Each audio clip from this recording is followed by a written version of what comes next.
kwaba e de ba attention TV so ene futu kakra ena me wo e de ema because of your head enti emprepe no bi wo ha the whole day kra na onidi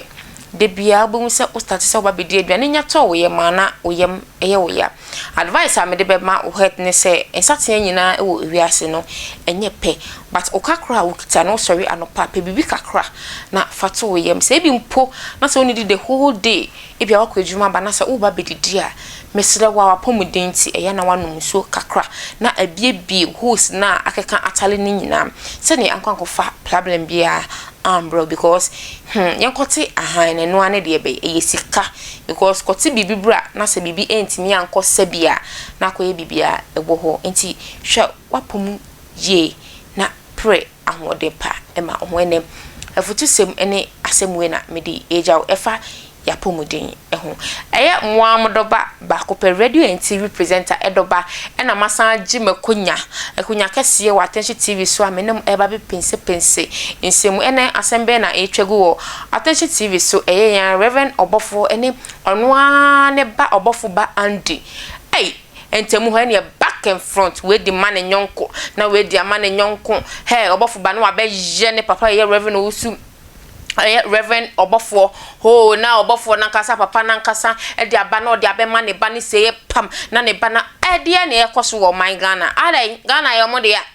sana Ghana for e count say obi susu di bibi ahede be ababa tudwa e say there is something eye akosua e de bia be say eye Obofour ne ba Obofourba Andy no ni omo ye nyina there is secret e wo ba bia e say Ghana for mo nye de be munum mommy anko na mommy enkotie Africans here was short memory enu nti na se wo ye papa ma obi a ne ka mesro no se je ade e friend receipt na fato ho no mo otina bi no but then bi a na oka no anko ole na wo expect se wo se oka de ma wo no because de bi a wo se I to say akwa wo be se oye akwa de na bi akwa for the rest of your life but se wanye akwa na pese wo de wo ho a at times people will not understand you because the way they want you to be as kansembi and now narrate assembly no you're not gonna do it and obia with the way we see ya na nema does that mean I'm metie sabi o me to be because obika mede me ho eju to Mr. Celestine to be nya by force chen and now said that separate kwame Sista Akos program de kwan bia so say ye ni say there be me sure no say emo ame a papa entempa no ma twe me ho me nkoye but ekoba na se madane akoa na me da no robot koken say na me di so koken say na me di so koken say na me di so at times no it's okay to say it too but remember say what about say emre bi bedura sa asem kro na akoka ye no wo ka edit ya obi nti no wo be kwa akodare nipa bonefo ewo omo anim that's the way life is yodium no ebedu baby no se wanka amma nipa ni biye wa they don't see you as nipa Sista Akos na mre bi atwam na wo ye no sa da bi asete abihye nyina fa nhia de e wa ha sei adehia kese pa na papa yi oka Obofour oka no and it's true nipa su no de sa da bi asete nipa su no abihye ko anim of course we no chiremia me family ni here ni papa say here they are not doing it fast. Yeah, the only scandal, Mr. Obi was scandal, I'm telling you, the way I was spending, the way I earned money. It is a me Nikki, no. My business for what they be one, because they are not being a song. No father down for me, yeah, the oil and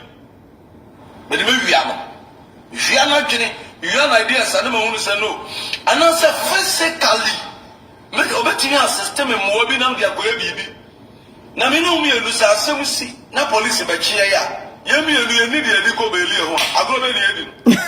edi. Where there say hiafo me elu no afa mo ho adamfo. At times some say ye, especially be when your boyfriend be mo nyina mo hyehyehye gato nkakra mo ye mu kokofuo bi mo ye mafuo bi na life no nkakra na nka ekwa animu. Ebedu baby na nyame na eguso epejamo eno a relationship. However,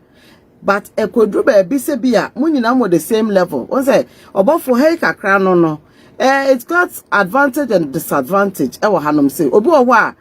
sabio because of ni dibra na se ni bibi nti no nim say wo ba be pe bibi afri no ho enti all the time no all try to put you down. Nation United na wo so presentation na odbe ya na wo request every minute bia na oh me ba cho o ma me one city won tell me say me best school fees and me hia moa me hia say nti na wo so kro na so say akoye burden nipa hu sa na all the time no na I say people try to avoid you. Abusiafo mama ba so mechia obibia mama obibia akwaba ansemfo bi a eye osofo Obofour anazo Obofour na ijata enye se bia asofodie mu asem dabi in real life nensama oka no eye nsama emu edo ankasa ye mumi egusu ntie no me uti agro ya tu me bedi a wuti me ya chama wuti me 1000 cedis ma wo wi a me no fu wo nsuo no e na me ofufu asefa bi ka ho na me bedibi agro sa mani anwe wuye